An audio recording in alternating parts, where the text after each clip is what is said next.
एक भारतीय व्यक्ति से मैंने पूछा, आप क्या करते हैं? और क्या सदगुरु, यानी वो एक सॉफ्टवेयर इंजीनियर है।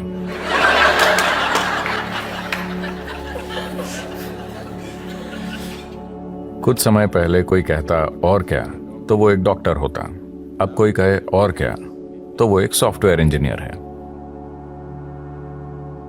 वो डॉक्टर इसलिए नहीं बने कि उन्हें शरीर विज्ञान में रुचि थी। वो सॉफ्टवेयर इंजीनियर इसलिए नहीं बने कि उन्हें इलेक्ट्रॉनिक्स में रुचि है, बस पैसा कमाने के लिए। क्या ये जरूरी नहीं है? मैं ये नहीं कह रहा, मैं बस ये कह रहा हूं कि एक चींटी जिसका दिमाग आपसे 10 लाख गुना छोटा है, वो भी जीवन चला लेती है। आपका दिमाग इतना बड़ा है, आपको क्या समस्या है? मैं ये इसलिए कह रहा हूं क्योंकि ये बुरी तरह से सीमित करने वाला विचार युवाओं पर थोपा जा रहा है कि आपको पैसे कमाने होंगे, कि यही सबसे बड़ी चीज है। इतना बड़ा दिमाग होते हुए पैसा कमाना क्या वाकई कोई समस्या है? मैं जानता हूं कि सभी को यही मानने के लिए तैयार किया गया है, पर ऐसा नहीं है। मैं बता रहा हूं, ऐसा नहीं है।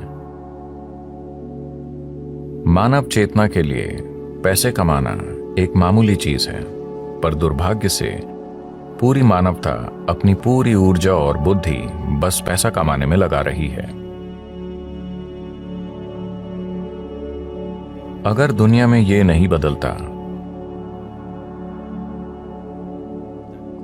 मैं ये नहीं कह रहा कि पैसे नहीं कमाने चाहिए, मैं बस ये कह रहा हूं कि इसे पूरी इंसानी चेतना पर हावी नहीं होना चाहिए। अगर आप एक छोटी उंगली से काम करें तो ये पैसे कमा लेगी, इसमें इतनी काबिलियत है।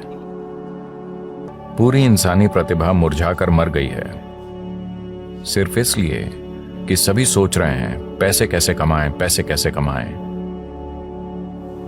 The moment they can earn a living, they will sit down and become fat.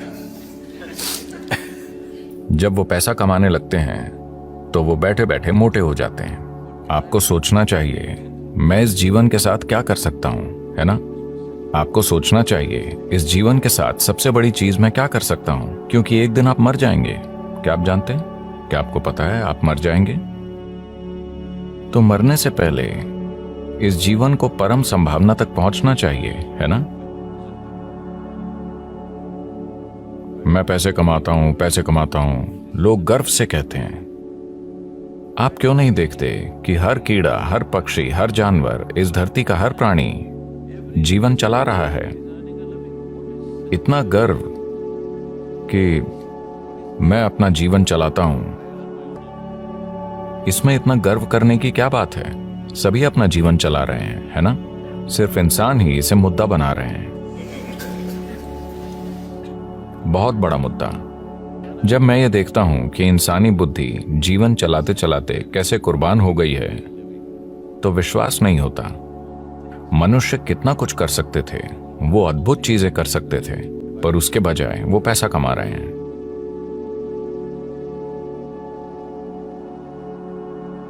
तो ये बहुत जरूरी है। मैं सोच रहा हूं कि हम एक लहर शुरू करें, खास तौर से स्कूलों और कॉलेजों में, कि पैसे कमाना एक छोटी सी चीज है। यह जीवन का प्रमुख उद्देश्य नहीं है। एक छोटी उंगली से आप पैसे कमा सकते हैं। इस बड़े दिमाग के साथ जब चींटियां जीवन चला सकती हैं, तो इस दिमाग को पैसे कमाने के लिए संघर्ष करना चाहिए। यह समस्या बन गई है क्योंकि आप किसी और जैसा बनना चाहते हैं, है ना? आप किसी दूसरे जैसा बनना चाहते हैं। आप गुलाम बन जाते हैं और इस चक्कर में पड़ने के बाद और कुछ नहीं हो पाता। आप हमेशा के लिए इसी में फंस जाते हैं। अब जिस संभावना को हम योग कहते हैं, वो शरीर को मरोड़ने, फिट होने या स्वस्थ होने के बारे में नहीं है। अगर आप प्रकृति के साथ तालमेल में हैं तो प्रकृति ये सब कुछ कर देगी। ये अपने सिस्टम की ज्यामिति के माध्यम से ब्रह्मांड की ज्यामिति समझने के बारे में है। मैं इसे ज्यामिति कह रहा हूं क्योंकि ब्रह्मांड एक ज्यामिति है ना? पृथ्वी सूरज के चारों ओर घूम रही है। यह क्या है? डीजल की शक्ति? क्या एक डीजल इंजन इसे धक्का दे रहा है? अगर ऐसा होता तो इंजन की आवाज से हम मर जाते। ज्यामिति इतनी अच्छी है कि धरती बस घूमती ही चली जा रही है ना? आपने लगातार चलने वाली मशीनें देखी हैं? क्या छोटी मशीनें? अगर आप बस ऐसे करें तो वो सालों तक चलती रहेंगी। तो ये बस यही है, ज्यामिति की सटीकता इसे लगातार चलाती रहती है। पूरे ब्रह्मांड में ज्यामिति सटीकता है, तभी ये अपनी जगह पर टिका है, वरना नहीं टिकता। अगर आप अपने शरीर को एक खास तरह से संभालना सीखें, अगर आपके शरीर की ज्यामिति बाकी सृष्टि की ज्यामिति के साथ तालमेल में है, तो अचानक एक तालमेल होगा जिसके द्वारा आप पूरा ब्रह्मांड इसमें उतार पाएंगे। ये कोई छोटी चीज नहीं है। अगर आप बस ऐसे जिएं तो आप हड्डी और मांस का एक टुकड़ा हैं। अगर आप इसे सही कर लें तो अचानक ये कुछ और बन जाता है। खुद की इंजीनियरिंग का मतलब बेहतर रूप से सांस लेना, ज्यादा स्वस्थ होना नहीं है। नहीं, ये मनुष्य होने की पूरी क्षमता को जानने के बारे में है।